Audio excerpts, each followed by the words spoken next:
Hello नमस्कार good morning जय हिंद आप सभी को। आज हम 13 दिसंबर 2025 का मोस्ट इम्पॉर्टेंट करंट अफेयर देख लेते हैं जो आपकी आगामी परीक्षा को तोड़ने फोड़ने के लिए क्या होगा, एकदम कारगर साबित होगा।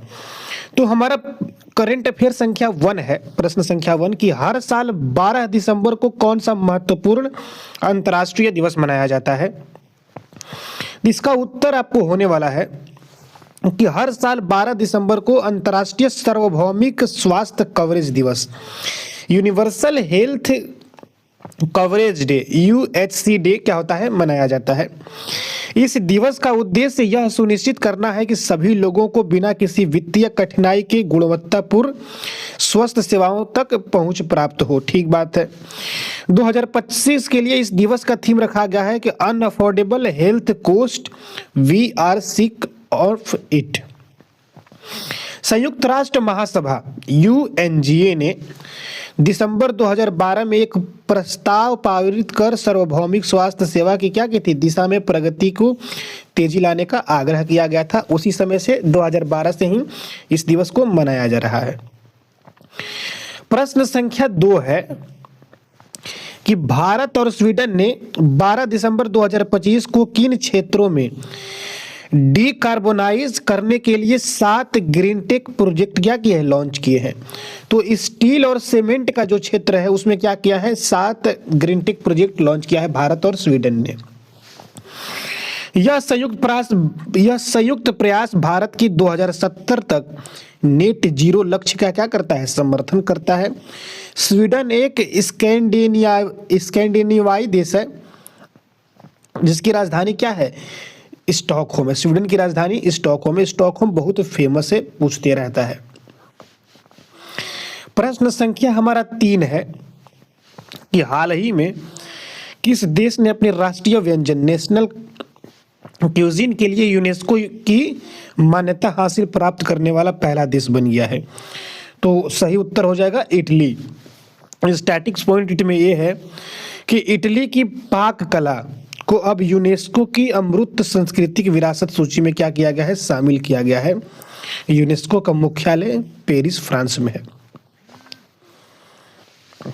अभी जो यूनेस्को का अमूर्त सांस्कृतिक विरासत सूची है देख रहे हैं आप, तो भारत का जो दीपावली है उसको भी क्या किया गया है, अभी फिलहाल ही में दिसंबर में ही क्या किया गया है, शामिल किया गया है।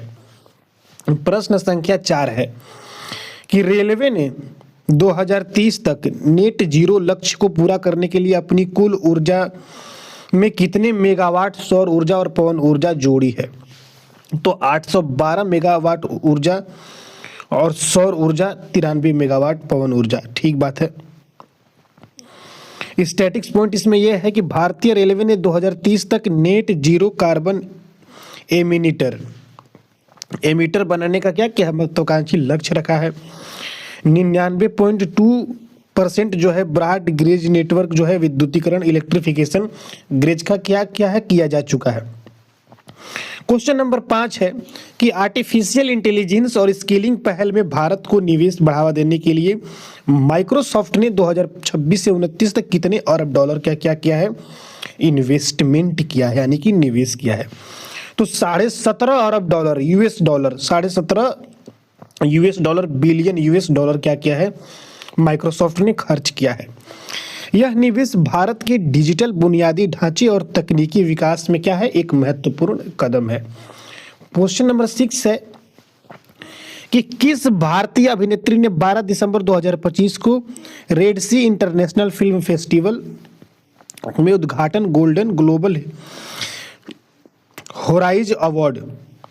हॉरिजॉन अवार्ड क्या है, प्राप्त किया है। तो आलिया भट्ट क्या हो जाएगा, इसका सही आंसर हो जाएगा।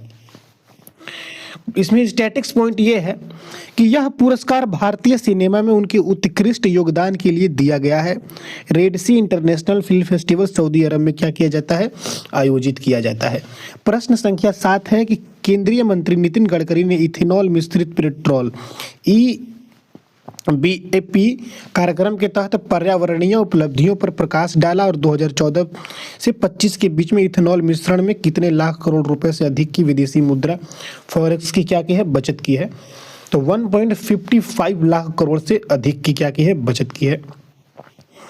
इसमें स्टैटिक्स देखने लायक ये है कि 20% इथेनॉल मिश्रण ने भारत में कार्बन डाइऑक्साइड उत्सर्जन को 736 लाख मीट्रिक टन तक क्या कर दिया गया है, कम कर दिया गया है। यह कार्यक्रम ऊर्जा सुरक्षा और पर्यावरण संरक्षण दोनों को क्या करता है, बढ़ावा देता है। प्रश्न संख्या 8 है कि जनजातीय मामलों में मंत्री ने पुष्टि की कि स्वास्थ्य पोर्टल का राष्ट्रीय स्वास्थ्य डेटाबेस या जिला डैशबोर्ड में विस्तार नहीं किया जाएगा, तो यह पोर्टल किस केंद्रीय क्षेत्र योजना के तहत विकसित किया गया है? तो जो tribal research information educational communication and events है, TRIECE योजना, इसने क्या किया, इसको डेवलप किया है। स्टैटिक्स पॉइंट यह है कि यह पोर्टल जनजातीय स्वास्थ्य और पोषण संबंधी जानकारी का क्या है, एक डिजिटल कलेक्शन है, एक डिजिटल संग्रह है।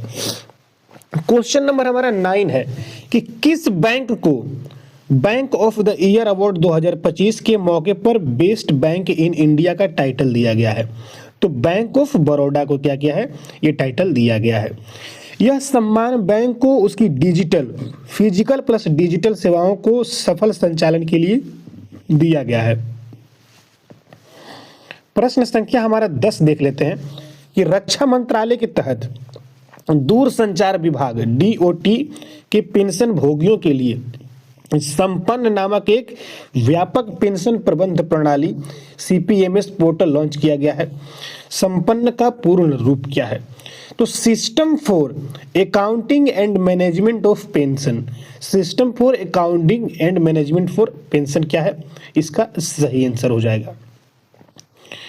स्टैटिक्स पॉइंट इसमें यह है कि इस पहल के तहत MTNL के लगभग 45,939 पेंशन भोगियों को डिजिटल पेंशन प्रोसेसिंग से जोड़ा गया है। प्रश्न संख्या 11 है कि रिपोर्ट्स के अनुसार दुनिया के 60% दिल के मरीज अकेले भारत में है। हार्ट अटैक से बचने के लिए विशेषज्ञ किस उपाय का सुझाव देते हैं? तो नियमित हल्की फुल्की एक्सरसाइज, योगा या वर्कआउट करना क्या करते हैं, इसकी सुझाव देते हैं। स्टैटिक्स पॉइंट इसमें यह है कि भारत में हृदय रोगों का उच्च प्रसार एक महत्वपूर्ण सार्वजनिक स्वास्थ्य चिंता है। जीवन शैली में बदलाव जैसे स्वास्थ्य, आहार और व्यायाम जोखिम को क्या कर सकते हैं, कम कर सकते हैं। क्वेश्चन नंबर 12 है कि हरियाणा सरकार ने सरकारी दफ्तरों में कर्मचारियों की थकान और चिड़चिड़ापन को दूर करने के लिए कौन सा नया आदेश जारी किया है? तो दोपहर 12 बजे से 5 मिनट का क्या होगा, योगा ब्रेक होगा और योगा विश्राम होगा। यही क्या किया है, मजाक किया गया है। यह पहल कर्मचारियों को कल्याण और उत्पादकता को बेहतर बनाने के लिए उद्देश्य से क्या की गई है, शुरू की गई। 5 मिनट की में क्या हो सकता है यार, 5 मिनट में वो चेयर से उठेगा, टाइम खत्म हो जाएगा। प्रश्न संख्या 13 है कि भारत ने 12 दिसंबर 2025 को ISSF विश्व कप फाइनल 2025 में कौन सा स्थान हासिल किया है? तो दूसरा सिल्वर मेडल। ISSF विश्व कप फाइनल दोहा कतर में आयोजित किया गया था। क्वेश्चन नंबर 14 है कि कौन सा पारंपरिक संगीत वाद्य यंत्र जिसकी ऐतिहासिक उत्पत्ति मोहनजोदाड़ो से सिंधु घाटी सभ्यता में हुई और यह सिंध पाकिस्तान से जुड़ा हुआ है? तो बोरिंदो जो है जुड़ा हुआ है। यह आमतौर पर धूप में सुखाई गई भट्टी में पकाई गई मिट्टी से क्या कर जाता है, बनाया जाता है। भारत ने कपड़ा क्षेत्र में प्रतिस्पर्धा बढ़ाने के लिए किस रणनीति का अनावरण किया है? भारत ने कपड़ा क्षेत्र में जो है प्रतिस्पर्धा बढ़ाने के लिए किस रणनीति का अनावरण किया है? तो 40 देशों की कपड़ा निर्यात रणनीति, 40 कंट्री टेक्सटाइल एक्सपोर्ट स्ट्रेटेजी बनाया है। इस रणनीति में PM मित्र, PLI, प्रोडक्शन लिंक्ड इंसेंटिव और FTA, फ्री ट्रेड एग्रीमेंट जैसी प्रमुख योजनाएं को क्या किया गया है, प्रोत्साहन शामिल है। तो इसी के साथ 15 मोस्ट इंपॉर्टेंट जो क्वेश्चन हो सकते हैं, ये क्वेश्चन थोड़ा ट्रिकी है, जितना आसान आपको लग रहा है उतना आसान ये है नहीं। तो इसी के साथ आपका ये आज का सेशन समाप्त होता है। मिलते हैं कल, तब तक के लिए थैंक यू सो मच। जय हिंद।